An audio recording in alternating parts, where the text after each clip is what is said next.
Selamat sore, Ya. Pemirsa sekalian. Selamat sore, Mbak Indah. Selamat sore, Dr. Gigi Pembayun. Selamat sore. Ya. Ya, ini kalau kita membahas panik gitu ya, panik dan ketakutan itu dua hal yang berbeda. Beda, oke. Nah, kalau beda, panik dan takut itu dua hal yang berbeda. Tapi dua-duanya itu adalah senjata utama kita untuk bertahan hidup. Ya.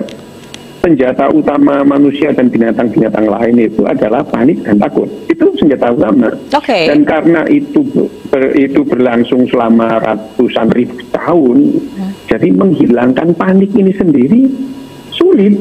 Sulit. Tapi bukan berarti nggak bisa. Sulit, ya. Karena itu adalah sifat dasar manusia itu. Ya, sifat dasar manusia kalau takut itu ketakutan yang berlebihan, dia akan panik. Nah, panik itu bagaimana? Sebetulnya panik itu terjadinya karena korslet dalam otak kita itu. Korslet gitu ya. Ibaratnya korslet ya? Iya, korslet ya. Korslet itu. Korslet yang terjadi di otak kita. Jadi otak kita itu gagal melakukan negosiasi ya. Di otak kita itu ada banyak struktur, ada banyak konstelasi yang satu dengan yang lain saling berlawanan, ada yang saling menunjang gitu. Nah, ketakutan ini, ketakutan dan merupakan panik itu sebetulnya respon pada semua binatang yang tidak mempunyai kesadaran, ya, tidak mempunyai kesadaran. Jadi tidak semua binatang yang mempunyai kesadaran. Binatang yang mempunyai kesadaran itu spesies itu ada 5 gitu ya. Yang pertama itu dolphin, itu sadar dia merasa dirinya ada. Terus kemudian simpanse, bonobo, orangutan dan manusia, ini adalah binatang-binatang yang mempunyai kesadaran. Nah, selain 5 spesies yang punya kesadaran ini, panik kita adalah senjata utama, ya, senjata utama. Begitu misalkan ada kambing melihat ada seekor harimau yang datang, panik dia lari udah.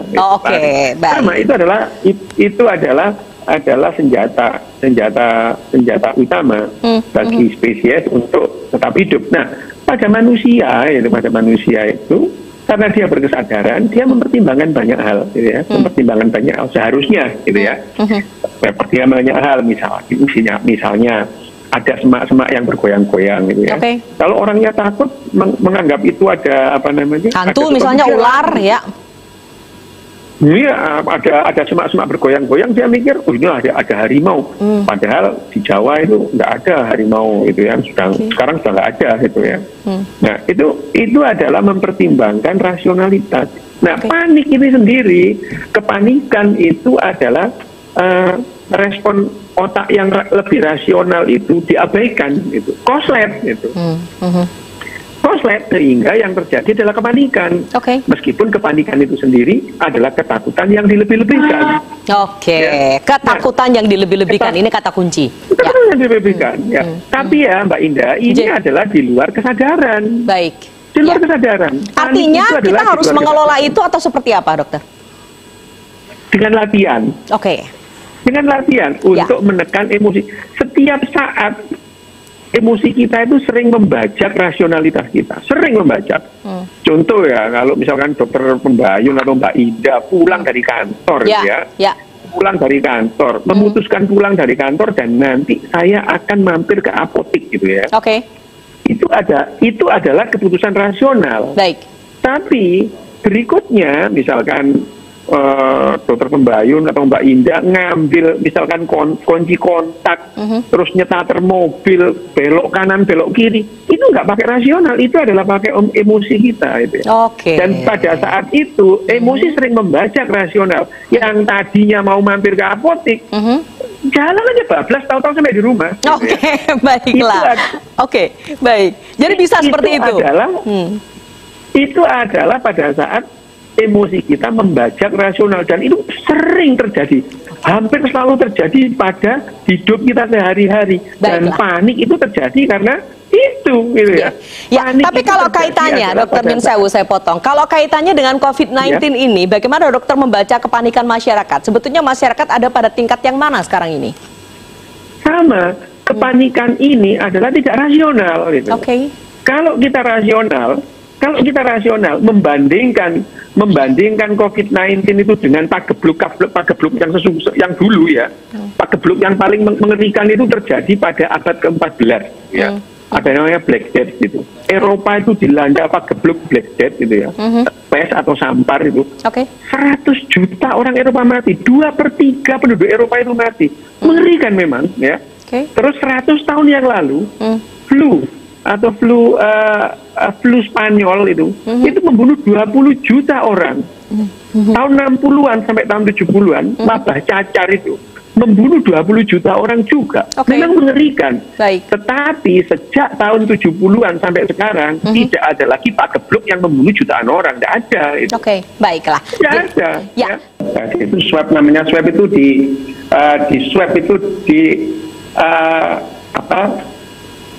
dicolek gitu loh Mbak ya. Dicolek gitu, dicolek sampai ke mukosanya, ke selaput lendirnya itu, bisa di hidung atau di tenggorokan itu, dan itu kemudian diperiksa secara seluler. Ya nggak perlu takut itu, nggak sakit, cuman ya mungkin bersin atau muntah di ketuak gitu ya, tapi ya nggak apa-apa, itu nggak perlu takut, itu proses yang tidak proses yang tidak membahayakan dan tidak menyakitkan. Ya, itu aja yang perlu diberitahukan. Ya, kepanikan itu sendiri kan tadi pada saat yang namanya emosi itu membajak rasionalitas kita. Jadi konslet otak kita itu. Jadi yang dilakukan itu memang tidak rasional, dan panik itu bahaya. Panik itu bahaya. Dampak terburuknya dok? Karena panik itu selalu mengabaikan keselamatan atau kepentingan orang lain. Panik ya. Panik itu tindakan, bukan hanya tindakan antisosial, tindakan non sosial gitu ya. Jadi dia tidak akan mementingkan atau mempertimbangkan keselamatan orang lain. Bahkan ya, seorang ibu yang panik begitu mendengar ledakan, itu pernah terjadi, ledakan karena dia dipikirnya itu ledakan bom, dia lari keluar dari rumahnya, nyebrang jalan. Setelah dia tahu bahwa yang meledak itu di seberang jalan, dia baru sadar meninggalkan bayinya di rumah. Jadi pada saat orang panik itu, dia mengabaikan keselamatan atau kepentingan orang lain. Kalau seseorang misalkan kita nonton bareng di stadion atau di gedung bioskop, kemudian ada gempa gitu ya, gempa gitu, dia panik. Dia mengabaikan keselamatan orang lain dan akan membunuh banyak orang. Orangnya itu mati bukan karena gempa, tapi saling injak gitu. Jadi tindakan panik itu membahayakan. Tapi kapan kita panik yang baik? Ada itu. Panik yang sakmadyo kalau katanya orang Jogja ya. Iya, panik yang sakmadyo. Saya kira orang Jawa atau orang Jogja bilang sakmadyo. Sedang-sedang saja ya. Panik yang sedang-sedang saja ya, panik yang sedang-sedang saja itu bahkan bisa memberi kita motivasi untuk melakukan menjalani hidup yang lebih bagus. Misalnya ini ya, yang panik yang sakmadyo. Misalnya Mbak Indah ini di rumah melihat berasnya itu tinggal beberapa setengah kilo atau 1 kilo, belum habis sih gitu. Belum habis. Terus Mbak Indah buru-buru ke swalayan membeli beras.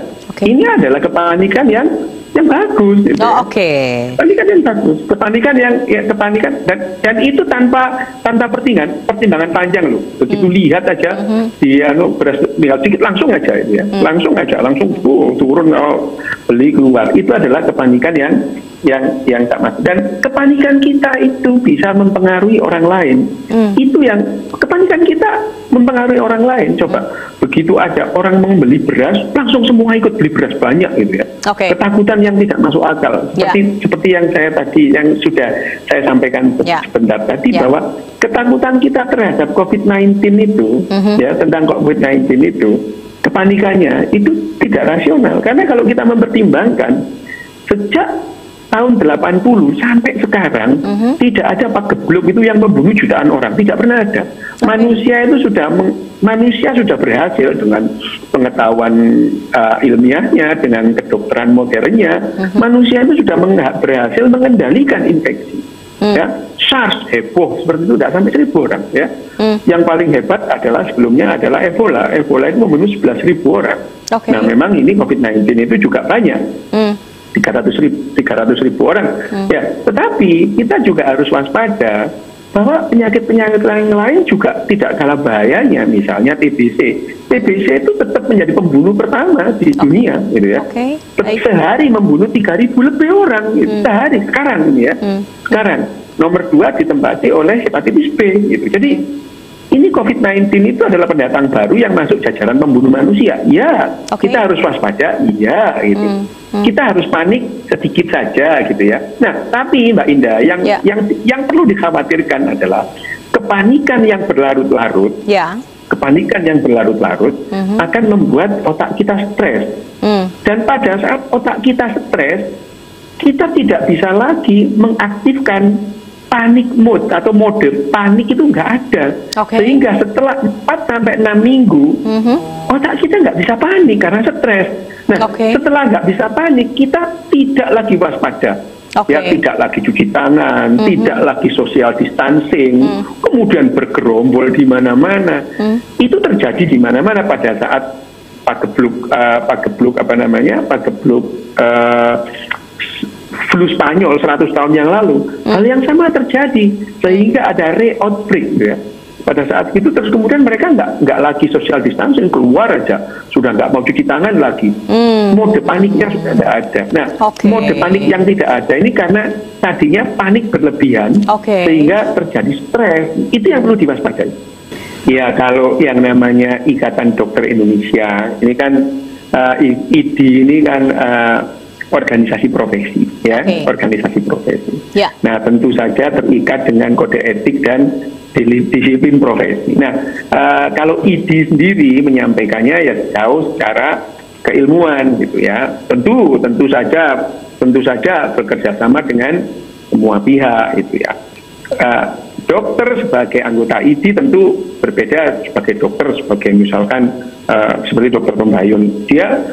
Beliau ini bertanggung jawab penuh kepada jalannya operasional sistem kesehatan di Provinsi Jogja, gitu ya. Nah, yang dilakukan oleh IDI dalam hal ini tentu saja ya mengenhance atau mendukung program-program yang sudah ditetapkan oleh pemerintah, oleh Depkes, oleh dinas kesehatan masing-masing wilayah, itu didukung, gitu ya. Mulai dari mendukung mengenai penyediaan tenaga kesehatan, dalam hal ini dokternya, ya. Terus kemudian kalau bisa membantu penyebar luasan APD juga dilaksanakan. Dan yang tidak kalah pentingnya adalah memberitahukan ke masyarakat mengenai informasi yang benar dan bagaimana mengelola informasi yang ada. Karena sekarang itu terjadi over informasi, ya. Jadi informasi yang masuk ke kita itu sudah overdosis, gitu ya. Overdosis melalui media sosial, melalui WhatsApp grup. Di WhatsApp grup itu semua orang mendadak menjadi ahli virus dan ahli epidemiologi, ya. Mulai pagi sampai pagi lagi membahas COVID-19 kayak ngerti-ngerti gitu ya, dan saling nakut-nakuti, gitu ya. Nah, akhirnya kepanikan kita itu menjadi kepanikan komunal atau kepanikan kolektif. Kita takut secara kolektif, gitu ya. Berarti saling menakut-nakuti. Begitu ada berita yang mengancam itu, kemudian di-share aja, di-forward aja. Nah, untuk mengatasi supaya kita itu menghadapi over informasi yang overload ini, kita perlu sedikit itu menyaring apa yang akan kita mau share, ya. Saring sebelum sharing, gitu ya. Jadi yang untuk ini ya, ini sedikit tip untuk masyarakat ini, untuk supaya tidak menambah kepanikan dan ketakutan. Kita itu menunda 2-10 detik untuk melakukan sesuatu. Itu adalah tip untuk supaya emosi kita itu tidak sering membajak rasional kita. Jadi kalau kita itu mendapati postingan di WhatsApp atau di media Twitter sosial, atau di Facebook, itu di medsos atau di WhatsApp group, Sesaat tunda dulu, dipikir dulu, tunda 2-10 detik. Pikir ini, kalau saya sharing ini apa yang terjadi? Apa tidak membuat orang takut? Ya, itu pun sudah sangat membantu untuk mengendalikan overinformasi. Nah sekarang setiap orang sepertinya ahli virus dan setiap orang menjadi ahli epidemiologi dan saling menakut-nakuti. Yang parah lagi kalau belum baca secara detail sudah membagikan gitu ya dok ya, itu lebih parah lagi. Ya itu, itu emosi sedang membajak rasionalitas. Yang paling penting sekarang adalah untuk mengurangi kepanikan. Bagaimana mengurangi panikan? Sederhana aja. Tunda untuk melakukan sesuatu 2-10 detik aja. Lalu kita dipikir lagi itu ya. Itu menunda sesuatu 2-10 detik itu tidak membuat kita mati. Udah dicamkan dulu ya. Jadi kita mau panik, yang mau membeli segala sesuatu ini ditunda dulu 2-10 detik saja. Itu yang bisa kita lakukan secara sederhana untuk mengurangi kepanikan. Karena kepanikan yang amat sangat justru akan mematikan mode panik itu dan akhirnya kita tidak punya kewaspadaan sama sekali. Itu saja yang perlu. Bahwa yang namanya physical distancing, terus kemudian cuci tangan, gitu ya, kita membatasi gerakan, gitu ya, mobilitas, itu dalam artian memang itu adalah standar baku untuk menurunkan masa pagebluk gitu ya, mempercepat gitu. Bahwa yang namanya COVID-19 itu akan bertahan, iyalah pasti itu bertahan. Satu-satunya virus yang sudah kita usir kan cuma cacar, yang lain masih ada. TBC masih ada, SARS juga masih ada, hepatitis B masih menghantui kita, membunuh 2.000 lebih setiap hari. Hepatitis C, HIV sampai sekarang juga masih ada. Gitu. Jadi kita itu dalam hati kita itu ya dalam masa ini pagebluk ini tetap supaya semuanya itu terkontrol, terkendali. Tetap kita memerlukan social distancing sampai kapan? Sampai yang namanya WHO itu mengatakan ya, WHO, DFKS, Dinas Kesehatan nanti akan serempak pagebluk sudah reda gitu ya. Dan terjadi keseimbangan. Itu saja ya.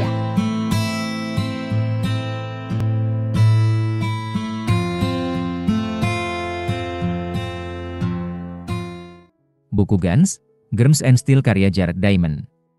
Bagian 1 dari Iden ke Caja Marca. Bab 1 menuju garis start. Dinarasikan ulang oleh Jendela Ilmu.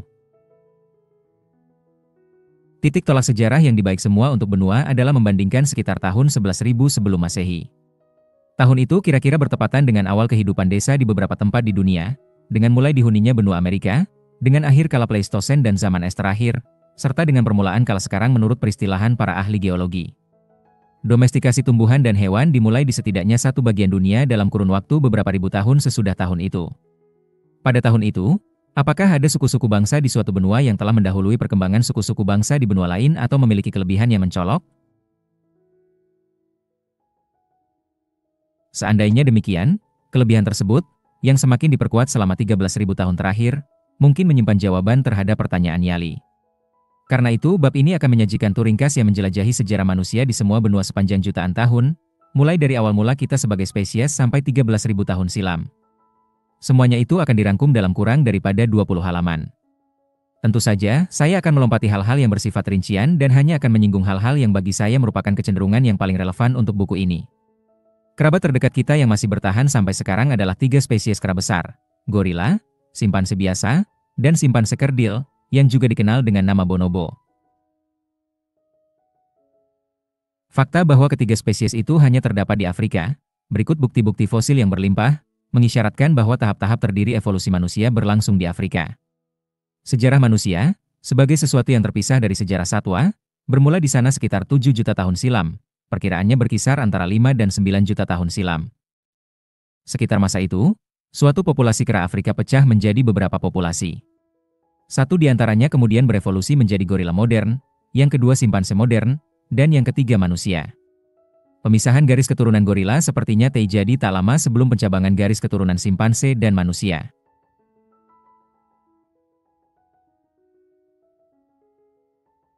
Berbagai temuan fosil mengisyaratkan bahwa garis evolusi menuju manusia telah mencapai sikap tubuh cukup tegak sekitar 4 juta tahun silam, lalu mulai memperlihatkan penambahan ukuran tubuh dan ukuran relatif otak sekitar 2,5 juta tahun silam. Makhluk-makhluk pramanusia ini umum dikenal sebagai Australopithecus africanus, Homo habilis, dan Homo erectus, yang kiranya berevolusi dengan urutan seperti itu. Meskipun Homo erectus, tahap yang dicapai sekitar 1,7 juta tahun silam, menyerupai kita kaum manusia modern dalam hal ukuran tubuh, ukuran otaknya baru mencapai hampir setengah ukuran otak kita.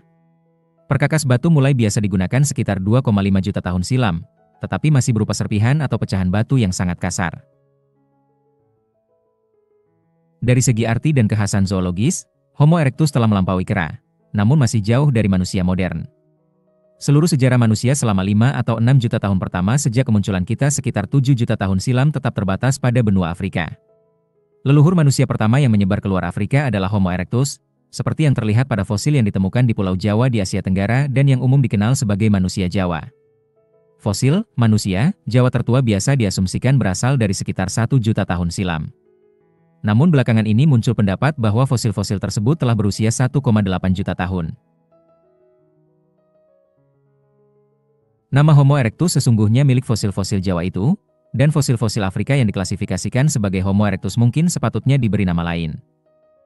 Saat ini, bukti-bukti tidak diragukan tentang kehadiran manusia di Eropa berasal dari sekitar setengah juta tahun silam, tetapi ada sejumlah klaim mengenai keberadaan yang lebih dini.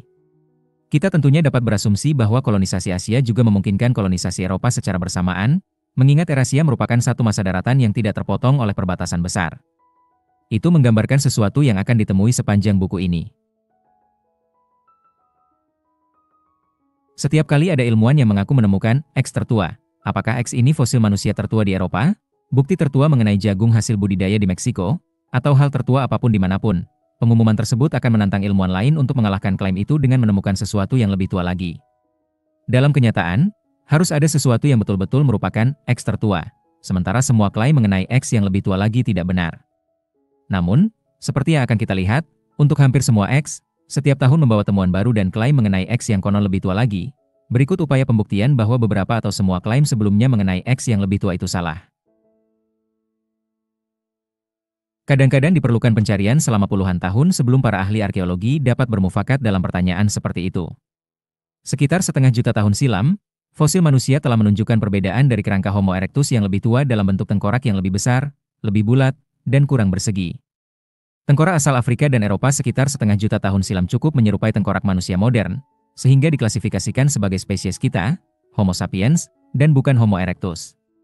Pembedaan ini bersifat manasuka karena Homo erectus berevolusi menjadi Homo sapiens. Namun Homo sapiens awal masih memiliki perbedaan dengan kita dalam hal rincian kerangka, memiliki otak yang lebih kecil dibandingkan kita, dan sangat berbeda dengan kita dalam hal artefak dan perilaku. Masyarakat pembuat perkakas batu zaman modern, seperti nenek moyang Yali, kiranya menganggap perkakas batu dari setengah juta tahun silam itu sangat kasar. Satu-satunya tambahan berarti untuk perbendaharaan budaya leluhur kita yang dapat didokumentasikan dengan cukup meyakinkan untuk masa itu adalah penggunaan api. Tidak ada benda seni, perkakas tulang, atau apapun yang ditinggalkan Homo sapiens awal untuk kita selain sisa-sisa kerangka, ditambah perkakas batu yang kasar itu. Di Australia belum ada manusia karena alasan yang cukup jelas, yaitu diperlukan perahu untuk sampai ke sana dari Asia Tenggara. Di seluruh Amerika pun belum ada manusia, karena prasyarat untuk itu adalah dihuninya bagian terdekat benua Eurasia, Siberia, dan mungkin juga keterampilan membuat perahu. Selat Bering saat ini, yang dangkal dan memisahkan Siberia dari Alaska, berganti-ganti menjadi selat dan jembatan antar benua berupa daratan yang lebar ketika permukaan laut berulang kali naik dan turun selama zaman es. Namun keterampilan membuat perahu dan kemampuan bertahan hidup di Siberia yang dingin masih jauh di luar kemampuan Homo sapiens awal. Setelah setengah juta tahun silam, populasi manusia Afrika dan Eurasia Barat mulai berbeda satu dengan yang lain dan juga dengan populasi Asia Timur dalam hal rincian kerangka. Populasi Eropa dan Asia Barat antara 130.000 dan 40.000 tahun silam diwakili oleh banyak peninggalan kerangka, yang dikenal sebagai manusia Neanderthal dan kadang-kadang diklasifikasikan sebagai spesies tersendiri, Homo neanderthalensis. Meskipun dalam banyak kartun digambarkan sebagai makhluk kasar serupa kera yang tinggal di dalam gua, manusia Neanderthal memiliki otak yang sedikit lebih besar dibandingkan otak kita. Mereka juga merupakan manusia pertama yang meninggalkan bukti kuat bahwa mereka mengubur sesamanya yang telah meninggal dan merawat sesamanya yang sakit. Namun perkakas batu mereka masih kasar dibandingkan kapak batu poles orang Papua modern, dan pada umumnya belum dibuat dalam berbagai bentuk standar, yang masing-masing memiliki fungsi yang jelas. Sedikit pecahan kerangka asal Afrika dari zaman manusia Neanderthal yang terawetkan sampai sekarang lebih menyerupai kerangka modern kita daripada tulang belulang manusia Neanderthal. Juga ada segelintir pecahan kerangka asal Asia Timur, yang berbeda lagi dengan kerangka Afrika maupun Neanderthal. Petunjuk terbaik mengenai gaya hidup pada masa itu adalah artefak batu dan tulang hewan mangsa yang terkumpul di situs-situs di Afrika Selatan. Meskipun manusia Afrika 100.000 tahun silam punya tulang belulang yang lebih modern dibandingkan manusia Neanderthal yang sezaman dengan mereka, perkakas batu mereka pada dasarnya sama kasar dengan perkakas buatan manusia Neanderthal, tanpa bentuk standar. Mereka pun tidak meninggalkan objek seni. Ditinjau dari tulang hewan yang mereka santap, mereka tidak punya keterampilan berburu yang mengesankan dan utamanya berburu hewan yang mudah dibunuh dan sama sekali tidak berbahaya. Mereka belum mengincar kerbau, babi dan hewan berbahaya lainnya. Mereka bahkan tidak mampu menangkap ikan. Sama sekali tidak ditemukan tulang ikan maupun mata kail pada situs-situs mereka yang terletak tepat di tepi laut. Mereka dan manusia Neanderthal yang sezaman dengan mereka belum dapat sepenuhnya digolongkan sebagai manusia. Sejarah manusia akhirnya mulai berkembang pesat sekitar 50.000 tahun silam, pada masa terjadinya apa yang saya juluki lompatan besar ke depan. Tanda-tanda paling dini yang berkaitan dengan lompatan ini berasal dari situs-situs Afrika Timur dengan perkakas batu berbentuk standar dan perhiasan pertama yang masih ada, manik-manik dari kulit telur burung unta. Perkembangan serupa segera muncul di kawasan Timur Tengah dan Eropa Tenggara. Lalu, sekitar 40.000 tahun silam, di Eropa Barat Daya, tempat artefak yang berlimpah dikaitkan dengan kerangka yang sepenuhnya modern, yang disebut manusia Cro-Magnon. Setelah itu, sampah yang ditemukan di situs-situs arkeologis menjadi semakin menarik dan tidak menyisakan keraguan bahwa kita berurusan dengan manusia yang secara biologis dan perilaku tergolong modern. Pada timbunan sampah manusia Cro-Magnon bukan saja ditemukan perkakas batu, tetapi juga perkakas tulang. Rupanya manusia sebelum mereka belum tahu bahwa tulang dapat dibentuk menjadi berbagai perkakas, antara lain mata kail. Perkakas dibuat dalam beragam bentuk khas yang begitu modern, sehingga kegunaannya sebagai jarum, penusuk, alat ukir, dan sebagainya segera terlihat oleh kita. Senjata dengan banyak bagian yang dapat dikenali pada situs-situs Cro-Magnon mencakup seruit, pelontar tombak, dan akhirnya busur dan panah, yang merupakan pendahulu senapan dan senjata modern lainnya. Alat-alat yang efisien untuk membunuh dari jarak aman itu memungkinkan perburuan hewan berbahaya seperti badak dan gajah, sementara penemuan tali untuk jala, tali pancing, dan jerat memungkinkan penambahan ikan dan burung pada menu kita.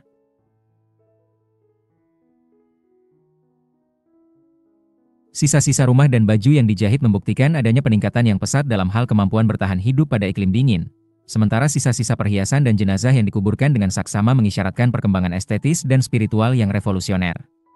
Di antara produk-produk Cro-Magnon yang bertahan sampai sekarang, yang paling dikenal adalah karya seni mereka. Lukisan gua yang mengesankan, patung, dan alat musik, yang sampai sekarang pun masih kita apresiasi sebagai seni.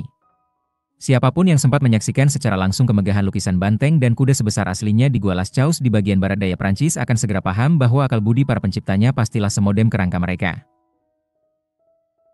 Tampak jelas bahwa telah terjadi perubahan besar pada kemampuan para leluhur kita antara 100.000 dan 50.000 tahun silam. Lompatan besar ke depan itu menimbulkan dua pertanyaan yang belum terjawab, yaitu mengenai pemicunya dan lokasi geografisnya. Menyangkut pemicunya, dalam buku saya yang berjudul The Third Chimpanzee, saya merujuk kepada penyempumaan laring atau kotak suara yang menjadi dasar anatomis bagi bahasa modern, yang pada gilirannya begitu berpengaruh terhadap penyaluran kreativitas manusia. Pendapat lain yang mengemuka adalah bahwa perubahan organisasi otak yang terjadi pada masa itu, tanpa perubahan pada ukuran otak, memungkinkan terciptanya bahasa modern.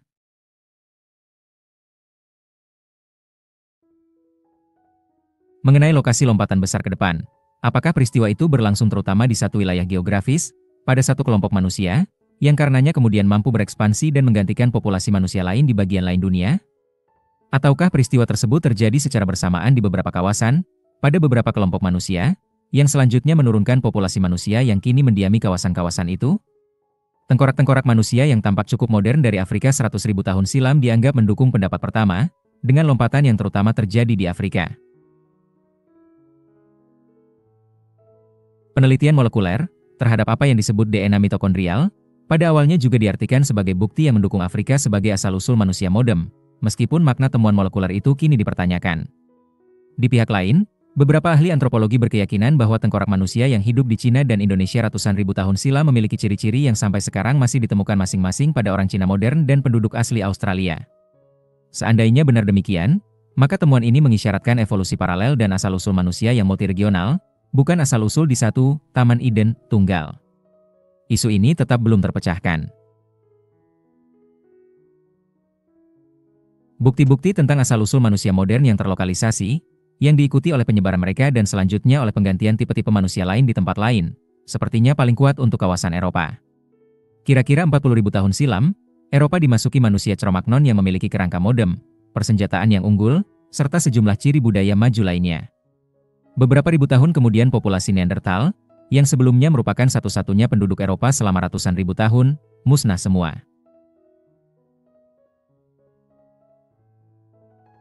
Urutan kejadian itu mengisyaratkan bahwa manusia Cro-Magnon yang modern berhasil memanfaatkan keunggulan teknologi dan keterampilan bahasa atau kemampuan berpikir mereka untuk menginfeksi, membunuh, atau mengusir manusia Neanderthal nyaris tanpa meninggalkan petunjuk bahwa sempat terjadi percampuran antara manusia Neanderthal dan manusia Cro-Magnon.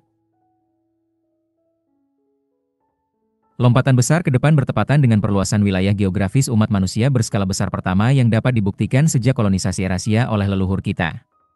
Perluasan itu mencakup pendudukan Australia dan Papua, yang ketika itu tergabung menjadi satu benua. Banyak situs yang telah melewati pemeriksaan usia dengan cara penanggalan radiokarbon membenarkan kehadiran manusia di Australia, Papua antara 40.000 dan 30.000 tahun silam, selain berbagai klaim yang tak terelakkan namun dipertanyakan mengenai kehadiran yang lebih dini lagi. Dalam waktu singkat sejak kedatangan pertama itu, manusia telah menyebar ke seluruh benua tersebut dan menyesuaikan diri dengan habitatnya yang beragam. Mulai dari hutan tropis dan pegunungan tinggi di Papua sampai ke pedalaman yang kering dan pojok tenggara yang basah di Australia. Sepanjang zaman es, begitu banyak air laut terperangkap dalam bentuk gletser sehingga permukaan laut di seluruh dunia ratusan kaki lebih rendah dibandingkan keadaan sekarang. Akibatnya, apa yang kini merupakan laut dangkal di antara Asia dan Pulau Sumatera, Kalimantan, Jawa dan Bali di Indonesia pada waktu itu menjadi daratan. Sama halnya dengan selat dangkal lainnya, seperti Selat Bering dan Selat Inggris. Tepi daratan Asia Tenggara ketika itu terletak 700 km ke arah timur dari lokasinya saat ini. Namun pulau-pulau di bagian tengah Indonesia di antara Bali dan Australia tetap dikelilingi dan dipisahkan oleh selat-selat yang dalam. Paling tidak ada 8 selat yang harus diseberangi untuk mencapai Australia Papua dari daratan Asia pada masa itu, yang terbesar di antaranya selebar setidaknya 50 mil, 80 km. Hampir semua selat tersebut memisahkan pulau-pulau dalam jarak pandang, tetapi Australia sendiri tidak terlihat dari pulau-pulau Indonesia yang terdekat dengannya, yaitu Timor dan Tanimbar. Dengan demikian, pendudukan Australia menjadi penting karena melibatkan kendaraan air dan memberikan bukti paling awal mengenai penggunaan kendaraan air dalam sejarah. Baru 30.000 tahun kemudian, 13.000 tahun silam, kembali muncul bukti kuat mengenai kendaraan air di bagian lain dunia, yaitu di kawasan Laut Tengah. Semula para ahli arkeologi mempertimbangkan kemungkinan bahwa kolonisasi Australia Papua terjadi secara kebetulan oleh segelintir orang saja yang hanyut di atas rakit ketika mencari ikan di dekat salah satu pulau Indonesia. Satu skenario ekstrim menggambarkan para pemukim pertama sebagai satu perempuan muda yang sedang mengandung bayi laki-laki.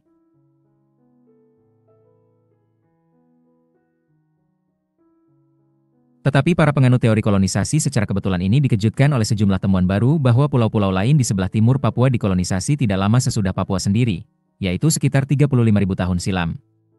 Pulau-pulau tersebut adalah New Britain dan New Ireland di Kepulauan Bismarck, serta Buka di Kepulauan Solomon. Buka terletak di luar jarak pandang dari pulau terdekat di sebelah barat dan hanya dapat dicapai dengan melintasi perairan selebar kira-kira 100 mil.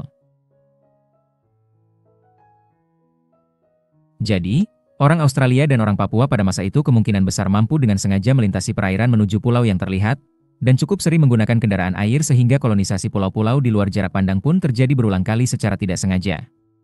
Pemukiman Australia Papua mungkin terkait pula dengan satu kejadian perdana penting lainnya, di luar penggunaan pertama kendaraan air oleh manusia dan perluasan wilayah pertama sejak manusia mencapai Eurasia, pemusnahan massal pertama suatu spesies hewan besar oleh manusia. Dewasa ini kita menganggap Afrika sebagai benuanya hewan mamalia besar. Eurasia masa kini juga punya banyak spesies mamalia besar, meskipun tidak berlimpah-limpah seperti di padang Serengeti di Afrika, misalnya saja badak, gajah, dan harimau di Asia, serta rusa besar dan beruang dan, sampai zaman klasik, singa di Eropa. Australia, Papua dewasa ini tidak punya mamalia sebesar itu, bahkan tidak ada mamalia yang lebih besar dibandingkan kanguru seberat 100 pon, 45 kg. Namun sebelumnya Australia Papua sempat memiliki kumpulan mamalia besar tersendiri, termasuk kanguru raksasa, binatang berkantong menyerupai badak yang dinamakan diprotodont dan yang dapat tumbuh sebesar sapi, serta macan berkantong.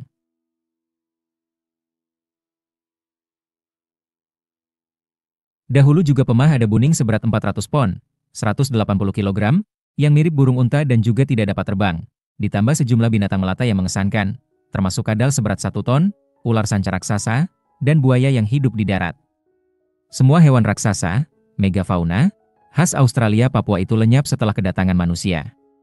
Meskipun terdapat kontroversi mengenai kapan tepatnya makhluk-makhluk itu menghilang, penggalian sejumlah situs arkeologi di Australia, dengan rentang usia mencapai puluhan ribu tahun dan dengan peninggalan tulang hewan yang berlimpah, tidak menemukan sedikit pun tanda-tanda kehadiran raksasa-raksasa yang kini telah punah itu dalam kurun waktu 35.000 terakhir. Dengan demikian besar kemungkinan megafauna tersebut punah tidak lama setelah manusia mencapai Australia.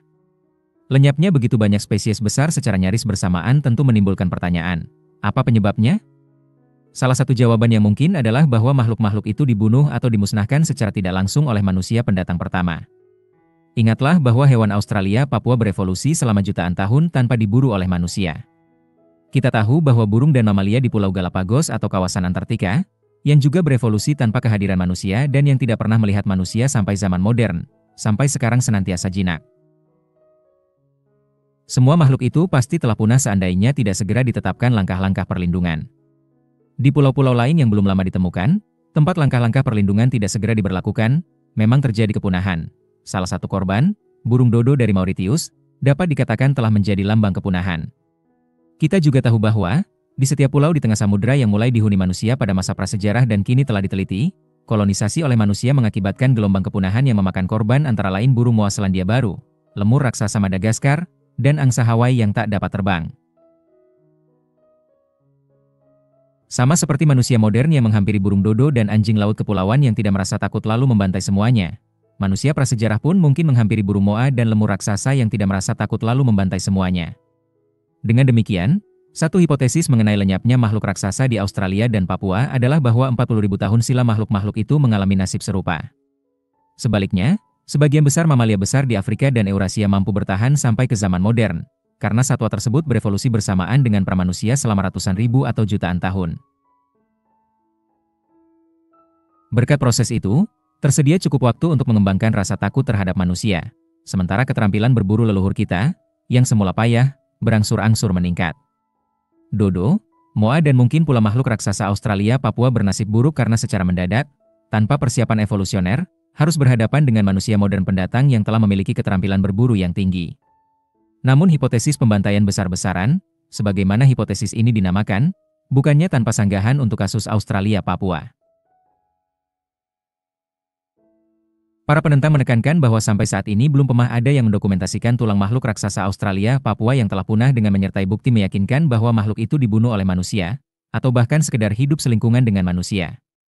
Para pendukung teori pembantaian besar-besaran membalas, jangan berharap menemukan tempat pembantaian jika pemusnahan tersebut tuntas dalam waktu sangat singkat jauh pada masa lampau, misalnya dalam waktu beberapa ribu tahun sekitar 40.000 tahun silam. Para penentang menanggapinya dengan suatu teori tandingan, mungkin semua makhluk raksasa itu mati akibat perubahan iklim. Misalnya kekeringan yang parah di benua Australia yang pada dasarnya memang sudah gersang. Perdebatan masih terus berlanjut. Saya sendiri tidak bisa memahami mengapa raksasa-raksasa Australia mampu melewati berkali-kali masa kekeringan selama puluhan juta tahun berada di Australia, lalu tiba-tiba memutuskan untuk mati secara nyaris bersamaan, paling tidak dalam skala waktu jutaan tahun, dan secara kebetulan bertepatan dengan kedatangan manusia pertama. Makhluk-makhluk raksasa itu punah bukan hanya di pedalaman Australia yang kering kerontang, tetapi juga di Papua dan Australia Tenggara yang beriklim basah. Semuanya punah di semua habitat tanpa kecuali, mulai dari gurun sampai ke hutan hujan dingin dan hutan hujan tropis. Karena itu menurut saya besar kemungkinan raksasa-raksasa tersebut memang punah akibat perbuatan manusia, baik secara langsung, dibunuh untuk dimakan, maupun secara tidak langsung, akibat kebakaran atau perubahan habitat yang disebabkan oleh manusia. Namun tanpa memandang apakah hipotesis pembunuhan besar-besaran atau hipotesis iklim yang kelak terbukti benar, menghilangnya hewan besar di Australia Papua punya konsekuensi besar terhadap sejarah manusia selanjutnya, seperti yang akan kita lihat. Kepunahan itu melenyapkan semua satwa liar berukuran besar yang seharusnya dapat didomestikasi, dan menyebabkan penduduk asli Australia dan Papua tidak memiliki satupun hewan ternak setempat. Jadi, kolonisasi Australia Papua belum terjadi sampai sekitar masa lompatan besar ke depan. Perluasan wilayah manusia yang menyusul tidak lama kemudian adalah perluasan wilayah ke bagian terdingin Eurasia. Meskipun manusia Neanderthal hidup pada zaman es dan telah beradaptasi dengan iklim dingin, mereka paling jauh hanya sampai ke bagian utara Jerman dan Kiev.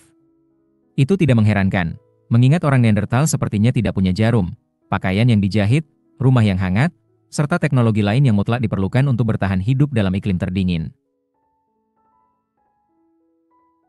Manusia yang secara anatomi tergolong modern dan memiliki semua teknologi itu mencapai Siberia sekitar 20.000 tahun silam. Seperti biasa ada klaim yang dipertanyakan mengenai kedatangan yang lebih dini lagi. Perluasan itu mungkin merupakan penyebab kepunahan mamut dan badak wol Eurasia. Dengan didiaminya Australia ke Papua, manusia pun bermukim di 3 dari kelima benua yang dapat dihuni. Di dalam buku ini saya menghitung Eurasia sebagai satu benua, dan saya mengabaikan Antartika karena Antartika baru didatangi manusia pada abad ke-19 dan tidak pernah memiliki populasi manusia yang mampu memenuhi kebutuhannya sendiri. Tersisa 2 benua, yaitu Amerika Utara dan Amerika Selatan. Keduanya memang merupakan benua yang terakhir didiami manusia, dan penyebabnya tentu saja karena untuk mencapai Amerika dari dunia lama diperlukan perahu. Dan tidak ada petunjuk mengenai penggunaan perahu termasuk di Indonesia sampai 40.000 tahun silam dan di Eropa sampai jauh setelah itu, untuk menyeberang lewat laut, atau populasi manusia yang bermukim di Siberia, yang tidak didiami sampai sekitar 20.000 tahun silam, sehingga dapat menyeberang lewat jembatan darat Bering. Namun belum jelas kapan pastinya, antara sekitar 14.000 dan 35.000 tahun silam, Amerika pertama didiami. Sisa-sisa peninggalan manusia yang tak diragukan sebagai yang tertua di Amerika terdapat pada situs-situs di Alaska yang diperkirakan berasal dari sekitar 12.000 sebelum Masehi. Setelah itu ada sejumlah besar situs di Amerika Serikat di sebelah selatan perbatasan Kanada serta di Meksiko dari abad-abad menjelang 10.000 sebelum Masehi. Situs-situs di Meksiko dikenal sebagai situs-situs Clovis, meminjam nama satu situs di dekat kota Clovis, New Mexico, tempat mata tombak batu berukuran besar yang menjadi ciri khas situs-situs itu pertama kali ditemukan. Ratusan situs Clovis telah diketahui sekarang, tersebar di 48 negara bagian Amerika Serikat di luar Alaska dan Hawaii, sampai ke Meksiko di selatan. Bukti-bukti meyakinkan tentang kehadiran manusia muncul tidak lama kemudian di kawasan Amazonia dan di Patagonia. Berbagai fakta ini dapat melahirkan penafsiran bahwa situs-situs Clovis mencatat awal kolonisasi Amerika oleh manusia, yang selanjutnya dengan cepat berkembang biak, menyebar dan mengisi kedua benua itu. Mula-mula kita mungkin heran bahwa keturunan masyarakat Clovis mampu mencapai Patagonia, yang terletak sekitar 8.000 mil, 12.900 km, di sebelah selatan perbatasan Kanada, dalam waktu kurang daripada 1.000 tahun. Namun sebenarnya itu berarti mereka berekspansi rata-rata 8 mil, 12,9 km, per tahun, hal kecil bagi pemburu pengumpul yang kemungkinan menempuh jarak yang sama dalam satu hari ketika sedang mencari makanan. Mula-mula kita mungkin juga heran bahwa benua Amerika rupanya begitu cepat dipenuhi manusia, sehingga mereka termotivasi untuk terus menyebar ke arah selatan menuju Patagonia. Namun pertumbuhan populasi itu pun tidak mengejutkan jika kita melihat angka-angka yang sesungguhnya. Jika benua Amerika pada gilirannya didiami masyarakat pemburu pengumpul dengan kepadatan populasi rata-rata sedikit di bawah 1 orang per mil persegi, suatu angka yang tinggi untuk masyarakat pemburu pengumpul masa kini, maka seluruh wilayah Amerika pada akhirnya menampung sekitar 10 juta pemburu pengumpul. Tetapi seandainya populasi pemukim pertama hanya 100 orang dan tumbuh dengan laju hanya 1,1% per tahun, keturunan para pemukim pertama itu akan mencapai populasi 10 juta orang tadi dalam waktu 1000 tahun. Laju pertumbuhan penduduk sebesar 1,1% per tahun juga tergolong tidak tinggi. Laju pertumbuhan setinggi 3,4% sempat rekam pada zaman modern ketika orang memasuki daerah perawan, misalnya saat para pemberontak kapal HMS Bounty beserta para istri mereka yang berasal dari Tahiti mulai mendiami Pulau Pitcairn. Menjamurnya situs pemburu Clovis dalam kurun waktu beberapa abad setelah kedatangan mereka menyerupai pertumbuhan pesat jumlah situs pada kolonisasi Selandia Baru oleh leluhur orang Maori yang terjadi kemudian dan yang dapat ditelusuri berdasarkan peninggalan arkeologis. Melimpahnya situs-situs dini juga terekam pada kolonisasi Eropa oleh manusia yang secara anatomis tergolong modern yang terjadi jauh lebih dahulu, dan untuk pendudukan Australia, Papua. Dengan demikian, segala sesuatu yang terkait dengan fenomena Clovis dan penyebarannya di benua Amerika itu sejalan dengan temuan-temuan dalam pendudukan daerah perawan lainnya sepanjang sejarah, yang tidak lagi dipertanyakan. Apa kiranya makna dibalik menjamurnya situs-situs Clovis pada abad-abad menjelang 10.000 sebelum Masehi? Bukannya menjelang 16.000 atau 21.000 sebelum Masehi? Harap diingat bahwa Siberia sejak awal selalu beriklim dingin, dan bahwa terdapat lapisan es tak terputus lebar Kanada yang menjadi rintangan yang tak dapat dilewati hampir sepanjang zaman es pada kala Pleistosen. Kita sudah melihat bahwa teknologi untuk menghadapi hawa dingin yang ekstrim belum muncul sampai manusia yang secara anatomi tergolong modern memasuki Eropa sekitar 40.000 tahun silam, dan bahwa Siberia tidak didiami manusia sampai 20.000 tahun kemudian. Pada gilirannya, para pemukim awal Siberia menyeberang ke Alaska, atau lewat laut dengan melintasi Selat Bering, yang sekarang pun hanya selebar 50 mil 80 km, atau dengan berjalan kaki pada zaman Gletser, ketika Selat Bering berubah menjadi daratan. Jembatan Darat Bering, dalam keberadaan sementaranya selama ribuan tahun, memiliki lebar sampai 1000 mil, 1600 km, dan berupa tundra terbuka yang mudah dilintasi oleh orang-orang yang terbiasa menghadapi hawa dingin. Jembatan darat tersebut kembali tergenang dan menjadi selat ketika permukaan laut naik sekitar 14.000 sebelum Masehi. Tanpa memandang apakah para pemukim awal Siberia itu berjalan kaki atau berperahu ke Alaska, yang jelas bukti-bukti tertua mengenai kehadiran manusia di Alaska berasal dari sekitar 12.000 sebelum Masehi. Tidak lama setelah itu, muncul koridor utara selatan yang bebas es di lapisan es Kanada, sehingga memungkinkan para pemukim awal Alaska melewatinya untuk mencapai dataran raya, Great Plains, di sekitar lokasi kota Edmonton di Kanada dewasa ini. Sama halnya dengan Australia Papua, benua Amerika semula dipadati mamalia besar. Sekitar 15.000 tahun silam kawasan barat Amerika menyerupai padang Serengeti di Afrika saat ini, dengan kawanan gajah dan kuda yang dikejar oleh singa dan cheetah, serta spesies eksotis seperti unta dan kukang raksasa yang hidup di tanah. Sama halnya dengan Australia Papua, kebanyakan mamalia besar Amerika kemudian punah. Sementara mamalia Australia punah lebih daripada 30.000 tahun silam, di Amerika peristiwa itu terjadi antara 17.000 dan 12.000 tahun silam. Untuk mamalia Amerika yang meninggalkan tulang dalam jumlah berlimpah dan telah ditentukan usianya secara akurat, waktu peristiwa kepunahannya diketahui berlangsung sekitar 11.000 sebelum Masehi. Kepunahan yang telah diteliti dengan paling akurat adalah kepunahan kukang tanah Shasta dan kambing Gunung Harrington di daerah Grand Canyon. Kedua populasi itu lenyap dalam kurun waktu 1 atau 2 abad sekitar 11.100 sebelum Masehi. Entah kebetulan atau bukan, titik waktu itu identik, dalam batas-batas galat eksperimental, dengan waktu kedatangan para pemburu Clovis di daerah Grand Canyon. Temuan banyak tulang belulang manusia dengan mata tombak Clovis tertancap di antara tulang-tulang iga mengisyaratkan bahwa kesamaan titik waktu itu bukan kebetulan. Para pemburu yang melintasi benua Amerika ke arah selatan menjumpai hewan besar yang belum pernah berhadapan dengan manusia. Ada kemungkinan mereka mendapati bahwa hewan-hewan itu mudah dibunuh, sehingga akhirnya diburu sampai punah. Suatu teori tandingan adalah bahwa mamalia besar Amerika punah akibat perubahan iklim pada akhir zaman es terakhir, yang juga terjadi sekitar 11.000 sebelum Masehi, dan dengan demikian menyulitkan penafsiran data oleh para ahli paleontologi.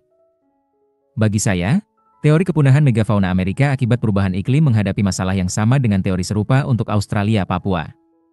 Hewan besar Amerika telah berhasil melewati akhir 22 zaman es sebelumnya. Mengapa sebagian besar memilih zaman es ke-23 untuk punah beramai-ramai, bersamaan dengan datangnya manusia yang konon tidak berbahaya? Mengapa hewan-hewan itu lenyap di semua habitat, bukan hanya di habitat yang mengecil, tetapi juga di habitat yang menjadi jauh lebih luas pada akhir zaman es terakhir? Karena itu, saya menduga kepunahan mereka disebabkan oleh para pemburu Clovis, namun perdebatannya masih berlanjut.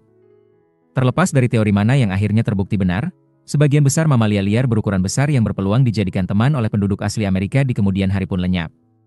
Pertanyaan lain yang belum terjawab adalah apakah para pemburu Clovis memang merupakan orang Amerika pertama. Seperti biasanya jika orang mengklaim hal perdana apapun, klaim tentang situs manusia pra-Clovis di Amerika terus saja diajukan. Setiap tahun ada beberapa klaim baru yang tampak meyakinkan dan menggairahkan ketika mula-mula diumumkan. Kemudian masalah penafsiran yang tak terelakkan mulai bermunculan. Apakah perkakas yang dilaporkan pada situs itu memang perkakas buatan manusia, atau sekadar bebatuan yang terbentuk secara alami? Apakah taksiran usia hasil pengukuran radiokarbon yang dilaporkan itu memang tepat, dan tidak terpengaruh sekian banyak kesulitan yang dapat mengacaukan pengukuran radiokarbon? Jika taksiran usianya sudah akurat, apakah pengukurannya memang dilakukan terhadap benda buatan manusia dan bukan terhadap sepotong arang berusia 15.000 tahun yang tergeletak di samping perkakas batu yang memang dibuat 9.000 tahun silam? Untuk memberikan gambaran mengenai masalah-masalah yang dihadapi, perhatikanlah klaim pra-Clovis berikut yang merupakan contoh khas yang sering dikutip. Sejumlah ahli arkeologi menemukan lukisan gua yang tidak diragukan sebagai hasil karya manusia di gua batu yang diberi nama Pedra Furada di Brasil. Di antara timbunan batu di kaki tebing mereka juga menemukan beberapa batu yang, jika dilihat dari bentuk masing-masing, mungkin merupakan perkakas yang kasar. Selain itu, mereka mendapatkan lokasi-lokasi yang menyerupai tempat perapian, dengan sisa-sisa arang yang berdasarkan pengukuran radiokarbon diperkirakan berusia sekitar 35.000 tahun. Artikel-artikel mengenai Pedra Furada diterima untuk dimuat di jurnal ilmiah internasional Nature yang bergengsi dan sangat selektif. Namun tak satupun pecahan batu di kaki tebing itu buatan manusia. seperti halnya mata tombak Clovis dan perkakas Cro-Magnon. Jika ratusan ribu batu jatuh dari tebing tinggi selama kurun waktu puluhan ribu tahun, banyak diantaranya akan menyerpih dan pecah ketika membentur bebatuan di bawah, dan beberapa diantaranya akan menyerupai perkakas kasar buatan manusia. Di Eropa Barat dan tempat lain di Amazonia, para ilmuwan telah melakukan pengukuran radiokarbon terhadap pigmen yang digunakan pada lukisan gua, namun hal serupa tidak dilakukan di Pedraforada. Daerah sekitarnya sering dilanda kebakaran hutan dan menghasilkan arang yang biasa terbawa angin dan aliran air ke dalam gua. Tidak ada bukti yang mengaitkan arang berusia 35.000 tahun tadi dengan lukisan yang asal-usulnya tidak diragukan di Pedraforada. Meskipun para penggali semula tetap pada pendirian mereka, sebuah tim ahli arkeologi yang tidak terlibat dalam penggalian namun berpikiran terbuka terhadap klaim Pra-Clovis baru-baru ini mengunjungi situs itu dan akhirnya pulang lagi tanpa memperoleh kepastian. Situs di Amerika Utara yang saat ini paling menjanjikan sebagai calon situs Pra-Clovis adalah Gua Meadorov di Pennsylvania, tempat ditemukannya berbagai barang yang konon terkait dengan aktivitas manusia dan yang berdasarkan pengukuran radiokarbon diperkirakan berusia sekitar 16.000 tahun. Tidak ada ahli arkeologi yang menyangkal bahwa di Meadorov terdapat berbagai artefak manusia pada banyak lapisan yang telah digali secara hati-hati.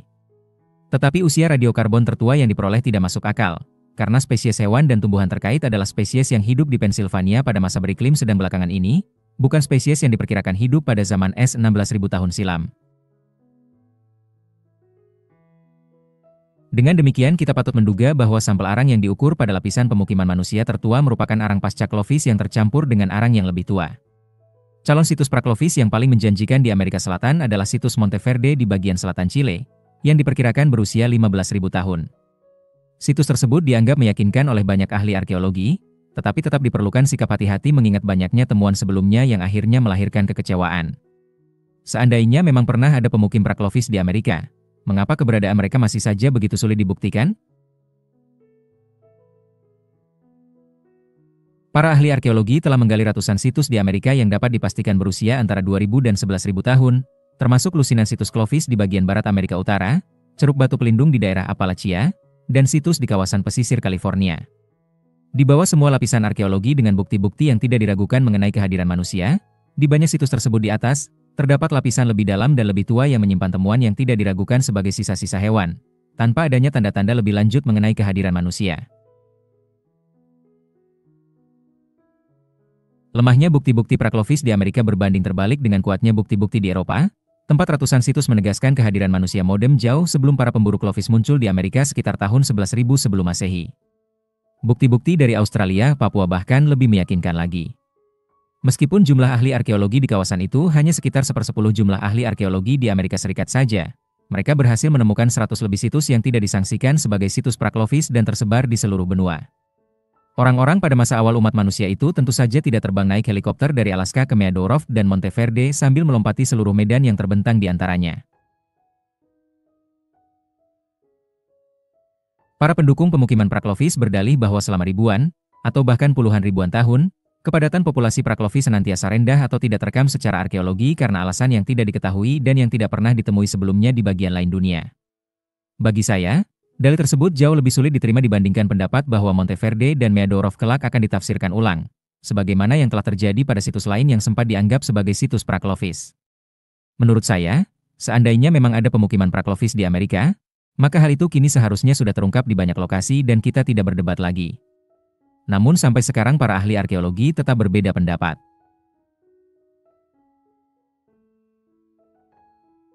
Tafsiran manapun yang nantinya terbukti benar, konsekuensinya bagi pemahaman kita mengenai zaman prasejarah Amerika tetap sama. Antara, benua Amerika pertama kali didiami sekitar 11.000 sebelum Masehi dan kemudian dalam waktu singkat telah dipenuhi orang. Atau, pemukiman pertama muncul beberapa waktu sebelumnya. Sebagian besar pendukung pemukiman Pra-Clovis menyebutkan masa antara 15.000 dan 20.000 tahun silam, mungkin 30.000 tahun silam, dan hanya segelintir yang secara serius mengacu ke masa yang lebih dini lagi. Tetapi pemukim Pra-Clovis tetap berjumlah kecil, atau tidak mencolok, atau tidak membawa dampak berarti sampai sekitar 11.000 sebelum Masehi. Namun bagaimanapun juga, Amerika Utara dan Amerika Selatan memiliki masa prasejarah manusia yang paling singkat dari kelima benua yang dapat dihuni.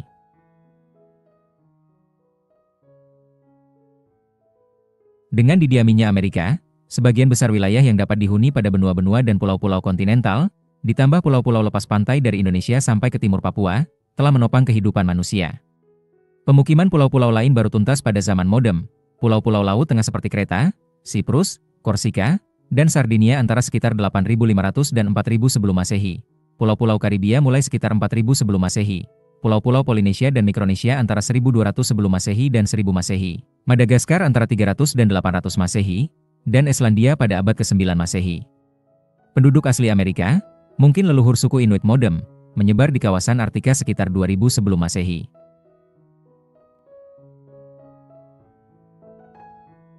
Dengan demikian, daerah tidak berpenghuni terakhir yang menanti kedatangan para penjelajah Eropa selama 700 tahun terakhir tinggal pulau-pulau paling terpencil di Samudra Atlantik dan Samudra Hindia, seperti Kepulauan Azores dan Seychelles, serta Antartika. Seperti apa dampak perbedaan waktu dimulainya pemukiman masing-masing benua bagi perjalanan sejarah selanjutnya, jika memang ada dampaknya? Bayangkanlah bahwa ada mesin waktu yang dapat membawa seorang ahli arkeologi ke masa lalu untuk melakukan tur keliling dunia sekitar tahun 11.000 sebelum Masehi. Berdasarkan keadaan dunia ketika itu, mampukah sang ahli arkeologi meramalkan masyarakat manusia mana di berbagai benua yang akan lebih dahulu mengembangkan bedil, kuman, dan baja, yang berarti sekaligus meramalkan situasi dunia dewasa ini?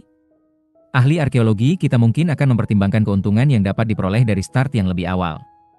Jika itu memang ada pengaruhnya, maka Afrika akan menikmati keuntungan yang sangat besar, kehadiran pramanusia yang paling tidak 5 juta tahun lebih dini dibandingkan di semua benua lain.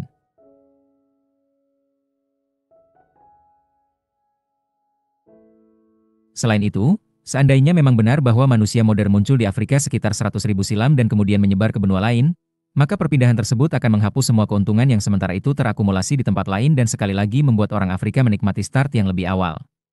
Lebih jauh lagi, tingkat keragaman genetika manusia paling tinggi di Afrika. Ada kemungkinan bahwa secara kolektif manusia yang lebih beragam akan menghasilkan temuan-temuan yang lebih beragam pula. Namun selanjutnya ahli arkeologi kita mungkin merenung.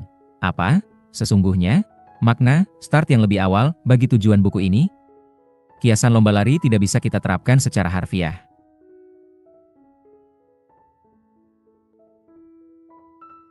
Jika yang dimaksud adalah kurun waktu yang diperlukan oleh suatu populasi untuk mengisi suatu benua setelah kedatangan para kolonis pertama, maka kurun waktu itu relatif singkat. Sebagai contoh, kurang daripada 1.000 tahun untuk mengisi seluruh Amerika. Namun jika yang dimaksud adalah kurun waktu yang diperlukan untuk beradaptasi dengan kondisi setempat, saya mengakui bahwa pada beberapa lingkungan ekstrim memang diperlukan waktu untuk itu. Misalnya saja, 9.000 tahun untuk menghuni daerah seputar Kutub Utara setelah didiaminya kawasan-kawasan lain di Amerika Utara. Namun orang dengan cepat menjelajahi dan menyesuaikan diri dengan sebagian besar daerah lain, begitu daya cipta manusia modern berkembang. Sebagai contoh, setelah leluhur orang Maori tiba di Selandia Baru, mereka tampaknya hanya membutuhkan waktu sekitar 1 abad untuk menemukan semua sumber bebatuan yang patut ditambang. Beberapa abad lagi untuk memburu-buru muat terakhir di medan yang termasuk paling berat di dunia, dan hanya beberapa abad untuk mengembangkan sejumlah masyarakat berbeda, mulai dari masyarakat pemburu pengumpul daerah pesisir sampai masyarakat petani yang mempraktikkan penyimpanan pangan dengan cara baru.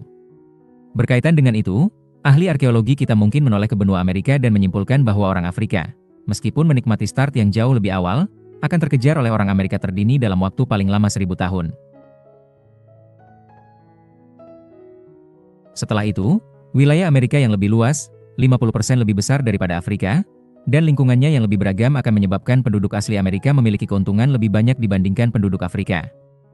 Selanjutnya ahli arkeologi kita mungkin berpaling ke Eurasia dan bernalar sebagai berikut. Eurasia adalah benua terbesar di dunia, dan lebih lama didiami dibandingkan semua benua selain Afrika. Ada kemungkinan bahwa dihuninya Afrika lama sebelum kolonisasi Eropa sejuta tahun silam tidak bermakna sama sekali, mengingat ketika itu kaum pramanusia masih berada pada tahap yang demikian primitif.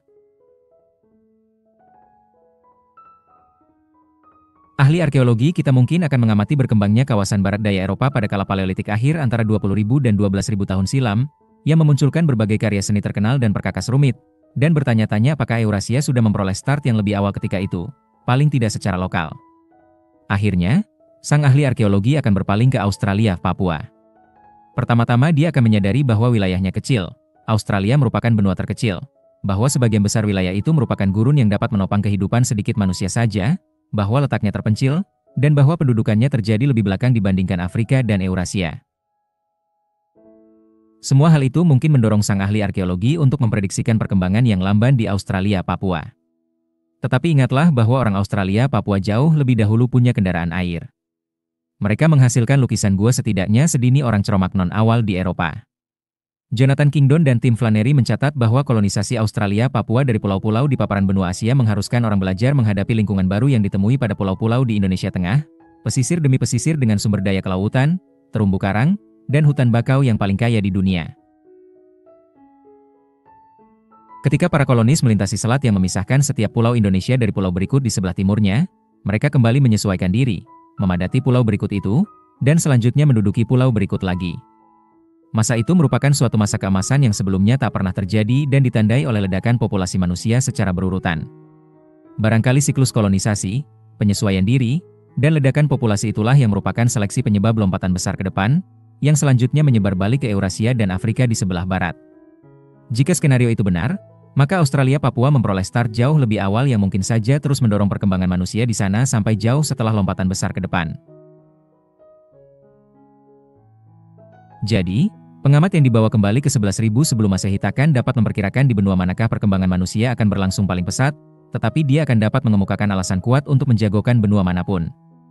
Jika kita menengok ke belakang dari zaman sekarang, kita tentu saja tahu bahwa benua itu adalah Eurasia. Namun alasan sesungguhnya di balik perkembangan pesat masyarakat-masyarakat Eurasia bukanlah alasan-alasan gamblang seperti yang diperkirakan oleh ahli arkeologi imajiner kita pada 11.000 sebelum Masehi. Sisa buku ini memaparkan upaya untuk menemukan alasan-alasan sesungguhnya itu.